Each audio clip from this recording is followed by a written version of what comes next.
Have you ever felt completely lost when a native English speaker talks to you at normal speed? That overwhelming feeling when words seem to blur together, leaving you nodding and smiling while understanding almost nothing? If so, you're not alone. Today's story will transform how you listen to English forever.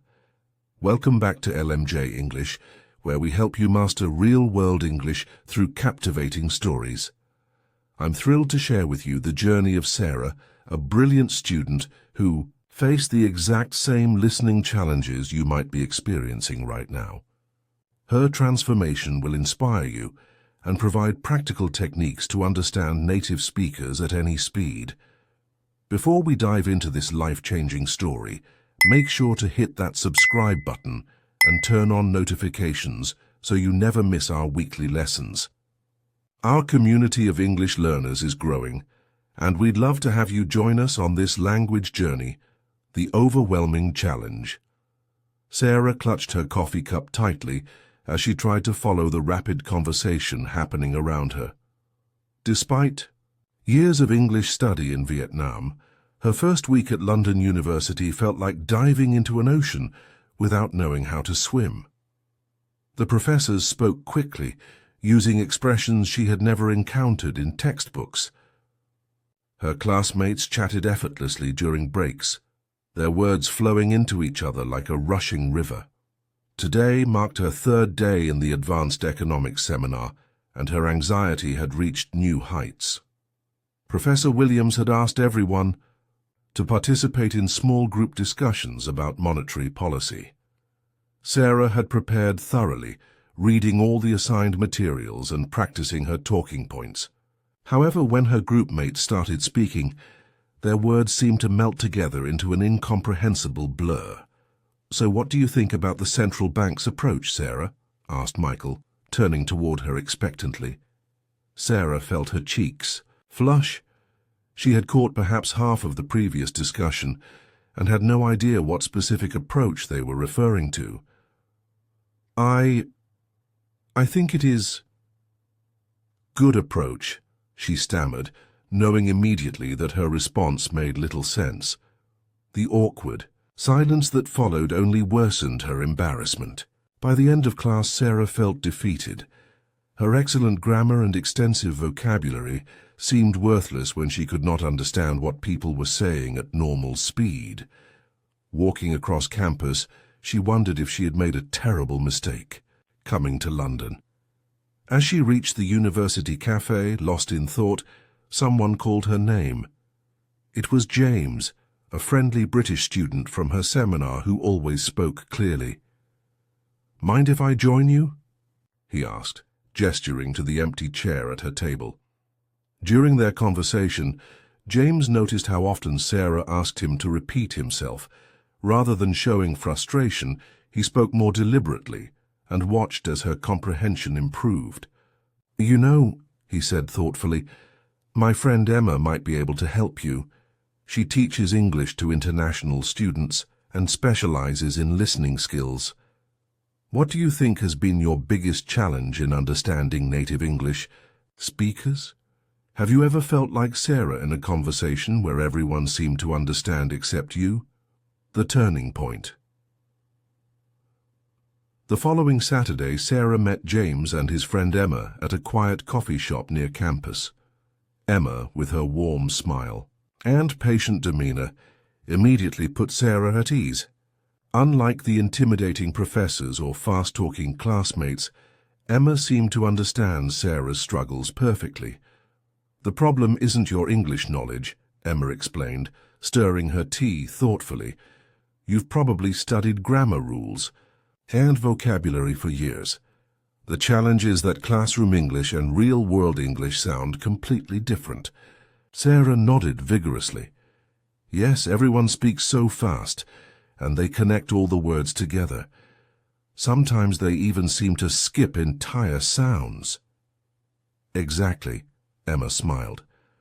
"That's called connected speech, and it's how English naturally flows. Native speakers don't say going to, they say gonna. They don't pronounce want to clearly, it becomes wanna.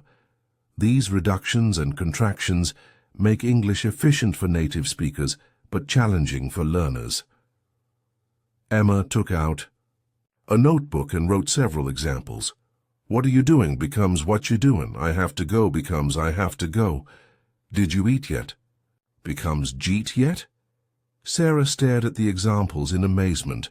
No wonder she struggled. These transformations never appeared in her textbooks back home. But here's the good news, Emma continued enthusiastically. This isn't random. There are patterns to how native speakers reduce and connect sounds. Once you learn these patterns, you'll start hearing them everywhere. Emma proposed a 30-day listening transformation plan. She would meet with Sarah twice weekly and provide daily exercises focusing specifically on natural speech patterns. The goal isn't perfection, Emma clarified.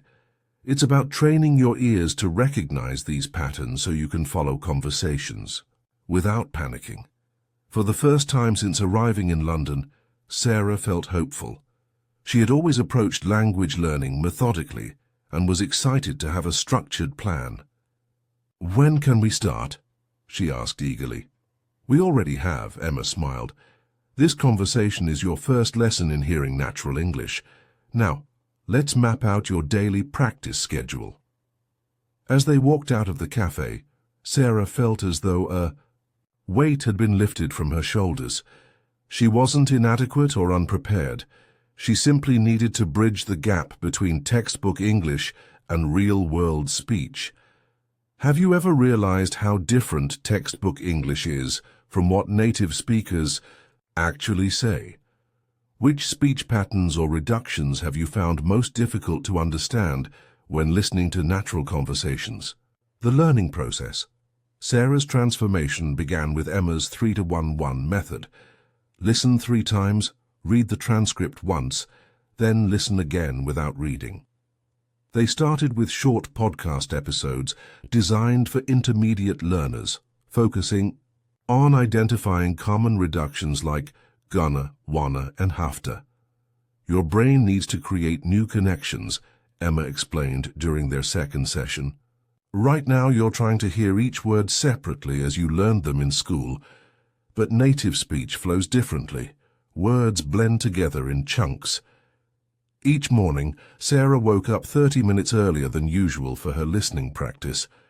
She would play a short audio clip through her headphones without looking at the transcript, focusing on capturing the general meaning rather than every word.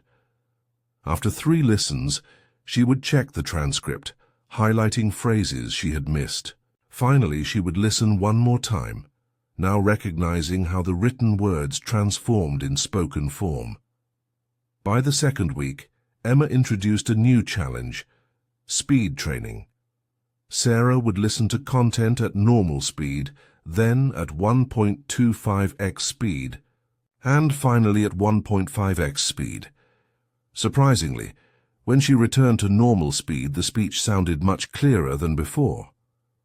When you stretch your capacity beyond normal challenges, regular speech becomes easier, Emma explained. It's like weight training. If you can lift 50 pounds, 30 feels light. Sarah diligently incorporated listening practice into every aspect of her daily routine. She played podcasts while cooking, watched YouTube videos about economics, without subtitles during lunch breaks, and even recorded her group discussions in class to review later. Instead of avoiding social situations, she now sought them out, recognizing each conversation as valuable practice. Emma also taught Sarah to focus on stress patterns rather than individual words. English is a stress-timed language, she explained. We emphasize certain syllables and quickly glide over others. Listen for the stressed words. They carry most of the meaning. Perhaps the most valuable skill Sarah developed was prediction. Emma explained that native listeners constantly predict what might come next based on context, which is why they can understand speech even in noisy environments. They practiced with fill-in-the-blank exercises, where Sarah would pause audio mid-sentence and guess the upcoming words. Your mind shouldn't be blank when listening, Emma advised. Always think ahead. What might the speaker say next based on the topic? By the end of the third week, Sarah noticed she was no longer translating in her head. Instead of hearing English sounds, mentally converting them to Vietnamese, then processing the meaning, she began understanding directly. This breakthrough dramatically increased her processing speed. The daily practice wasn't always easy. Some days Sarah felt frustrated when facing particularly challenging accents, or when fatigue made listening more difficult. But Emma encouraged her to celebrate small victories, keeping a journal of listening wins to track her progress. What listening techniques have you tried to improve your understanding of native speakers? Have you ever practiced increasing the playback speed as a way to train your ears? Breakthrough moments. Sarah's first major breakthrough came unexpectedly during her 4th week in London. While ordering coffee at her favorite cafe, the barista, a rapid-speaking young man with a slight Scottish accent, asked her something about the new seasonal drinks. Instead of the usual panic and confused smile, Sarah understood him perfectly and responded appropriately. Walking away with her pumpkin spice latte, Sarah felt an incredible surge of confidence. It wasn't until she sat down that she realized what had happened. She had effortlessly followed a native speaker's fast-paced question without asking him to repeat. She immediately texted Emma, "I just understood the Scottish barista on the first try." This small success fueled her motivation. In her economics seminar the following day, Professor Williams initiated a complex discussion about inflation projections. Sarah not only followed the rapid exchange, but raised her hand to contribute. As she clearly articulated her viewpoint, she noticed James giving her an encouraging thumbs up from across the room. "Your listening skills have improved remarkably," Professor Williams commented after class. "Your participation today showed excellent critical thinking about the monetary policy implications." Sarah beamed with pride. She explained to the professor that she had been working specifically on her listening comprehension. "I realized I was missing valuable insights in discussions because I couldn't keep up with the pace." The professor nodded appreciatively. Many international students face similar challenges. Perhaps you could share your techniques with others in the department. This conversation sparked an idea. With Emma's guidance, Sarah created a small study group for international students struggling with listening comprehension. They met weekly to practice with authentic materials and share strategies. Teaching others reinforced Sarah's own skills while building meaningful friendships across cultures. One Saturday evening, Sarah's flatmates invited her to watch a British comedy film. Previously, she would have declined, knowing she would miss most of the humor. This time she joined them confidently. Though some jokes and cultural references still eluded her, she followed the plot and laughed along genuinely at most of the comedy. Her flatmate Olivia seemed surprised. "I thought you'd need subtitles," she remarked. "Not anymore," Sarah replied, proudly. "I've been training my ears." By the end of the semester, Sarah's transformation extended beyond academics. She participated actively in social gatherings, joined the university debate club, and even volunteered as a campus tour guide, a role that required interacting with visitors from various English-speaking backgrounds. During their final coaching session, Emma asked Sarah to reflect on her journey. "The biggest change isn't just in my comprehension," Sarah realized. "It's in my confidence. I no longer fear conversations or avoid social situations. I don't panic when I miss a word because I trust my ability to follow the overall meaning." Emma smiled knowingly. "That's the secret most language learners never discover. Perfect understanding isn't the goal. Comfortable, confident engagement is." What has been your biggest breakthrough moment in understanding spoken English? Was there a specific situation where you suddenly realized you could follow along without struggle. I hope Sarah's journey has inspired you to approach your listening practice with renewed motivation and effective strategies.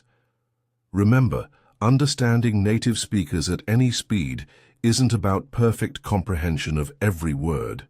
It's about training your ears to recognize patterns, making predictions, and building confidence through consistent practice. If you found this story helpful, please hit that like button and share it with friends who might be struggling with similar listening challenges. Your support helps our channel grow and reach more English learners worldwide. Do you have your own tips or success stories for improving listening comprehension? Share them in the comments below. I read every comment and love hearing about your language learning experiences. Don't forget to subscribe for more inspiring English learning content every week. Until next time, keep listening, keep practicing, and remember, every conversation is an opportunity to improve. Vocabulary list. Overwhelming verb, causing someone to feel suddenly emotional or confused. Example: her first week in London was overwhelming as she struggled to understand fast speech. Blur noun verb, a visual effect where something becomes unclear or indistinct. Example: when natives spoke quickly, their words seemed to blur together. Comprehensible. Input noun, language content that can be understood by the listener, even if they don't understand all the words. Example: finding comprehensible input at the right level was key to Sarah's progress. Reductions noun, shortened forms of words or phrases used in casual speech. Example: learning common reductions like gonna and wanna helped her understand. Natural speech, connected speech noun, the way sounds, syllables, and words link together in natural speech. Example: Emma taught Sarah about connected speech patterns that make English flow naturally. Immersive agi, completely involving or surrounding someone. Example: Sarah created an immersive listening environment by playing podcasts throughout her day. Stammered verb, spoke with sudden pauses or repeated sounds due to excitement, fear, or stress. Example: she stammered her response when put on the spot in class discussion. Effortlessly advi, requiring no effort, done with ease. Example: her classmates chatted effortlessly during breaks while she struggled to keep up. Methodology noun, a system of methods used in a particular area of study or activity. Example: Sarah applied a systematic methodology to improve her listening skills. Breakthrough noun, a sudden, dramatic, and important discovery or development. Example: understanding. The Scottish barista was Sarah's first major breakthrough, deliberately adv in a careful and unhurried way. Example: James spoke more deliberately when he noticed Sarah's comprehension difficulties. Transformations noun, complete or major changes in form, appearance, or character. Example: the transformations of textbook English into natural speech. Patterns surprised her. Panicking verb, feeling sudden uncontrollable fear or anxiety. Example: Emma taught Sarah to follow conversations without panicking when she missed words. Processing speed noun, the rate at which someone can understand and respond to information. Example: her processing speed improved when she stopped translating in her head. Flatmates noun, people who share an apartment or house. Example: Sarah watched a British comedy film with her flatmates without needing subtitles. Elusive adj, difficult. To find, catch, or achieve. Example: some jokes and cultural references remained elusive to her despite her improved listening. Articulated verb, expressed an idea or feeling fluently and coherently. Example: she clearly articulated her viewpoint during the economics discussion. Comprehension noun, the ability to understand something. Example: Sarah created a study group for international students struggling with listening comprehension. Diligently. Arbeitsfähig, with careful and persistent work or effort. Example, she diligently incorporated listening practice into every aspect of her daily routine. Reinforced verb, strengthened or supported with additional material or information. Example, teaching. Others reinforced Sarah's own listening skills.